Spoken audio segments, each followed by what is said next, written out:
Today we had a student in one of our consultation sessions who was asking one of our admission experts what would be the best way in order to make their list of past experiences stand out. And sometimes they call these a work and activity section. Sometimes they call them autobiographical sketches. Sometimes they just call them list of past experiences. It doesn't matter what they are.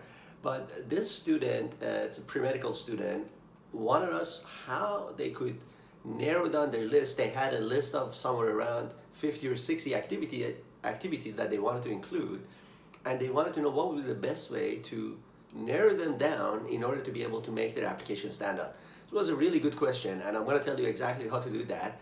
But first, in case you haven't been watching any of our videos, I wanted to take a moment to introduce myself. My name is Beruz Momeni. I'm the CEO and founder here at BMO, or BMO Academic Consulting, where we help students with admissions to highly competitive graduate and professional programs, such as application to medical schools, for example. And we do this because we believe everyone deserves access to higher education. And normally, students who seek our advice and our help, it's because they either want to make sure that they put in their best foot forward so that they can avoid that dreaded rejection letter and the time and money and energy that comes with it, or they have been unsuccessful in the past and they want to make sure that they don't repeat the mistakes they made in previous application cycles. Now, going back to our question of how to make your list of past experiences stand out, there's a couple of things you could do. In fact, I think there was about 4 or 5 steps that I have here on my screen. So if you see me cheating, it's because I'm looking at my screen to make sure I tell you about all those 5 things that we normally teach our students. And if you do this, not only that you reduce the number of different activities that you're going to include, but actually it's going to help you to make your application stand out. So what are they? First of all, it goes without saying, wherever you're applying, make sure you follow the instructions at all time. And the next thing that you have to think about is when you're looking at your list of activities, you have to make sure that each entry you include, you make sure it's concise, it's very clever in the way that you're introducing the experience, and I'm going to tell you exactly what you have to do. And you have to also use some creativity, so don't be afraid to use your creativity to explain the different experiences. Again, you have not only that you have a limited number of spots for different activities, for each activity you also have a very limited amount of space to include some text to describe them. So use concise, clever, and creative language. And now, the next thing you have to do, again, I'm just glancing at my screen just to make sure I don't miss any of the points. And this one is really important. You have to make sure that any activity that you include shows both progression and commitment. So what do I mean by progression and commitment? So let's say you were a lab assistant, a laboratory assistant in your first year of undergrad, and after a year, the supervisor or the professor realized that you're really good, so they hired you instead of as a volunteer. Now they actually hired to pay you to do a summer research project. Then after that, because it went really well, maybe they allowed you to go on a conference and they allowed you to present your studies. Then they asked you then the following year to come back again and work again on a paid project where you continued the project, and eventually you had a publication and a conference presentation. So you'll notice what I'm saying by progression. So you started from a position where it was a volunteer position and you slowly went through the steps and eventually you had a publication out of it. That shows clear progression. Coincidentally, it also shows commitment.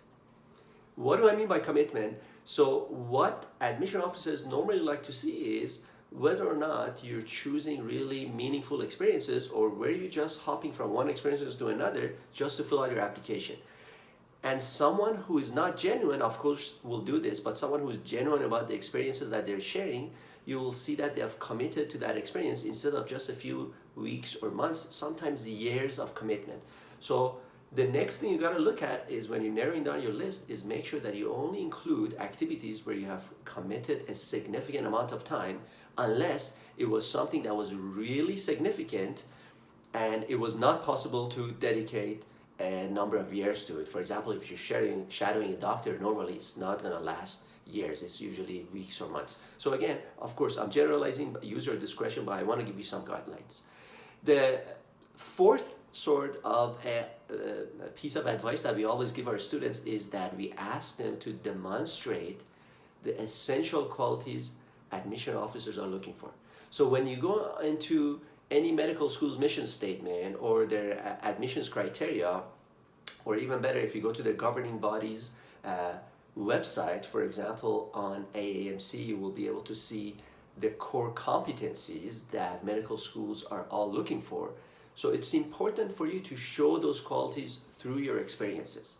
Now, I am saying show instead of tell, so you don't want to put in some adjectives beside every descriptor. Rather, you want to choose activities that would allow the admission officers to be able to form those specific adjectives on their own just by reading the experiences that you have included. So this could be, for example, leadership, teamwork, compassion, community service, commitment to scientific discovery, etc., etc. So again, that's another way for you to narrow down your list of activities. Lastly, it goes without saying, this is obviously clear, I think this was the message from the beginning, it's really important that you focus on quality rather than quantity. That's probably the first sort of a mind shift you have to work on. Even though you have had a lot of different experiences, the first thing you got to think about is that this is not about quantity. You know, admission officers don't even have time to be able to read the entire experiences that you may be including. So be very careful with what you include and narrow them down based on the tips that I just provided for you.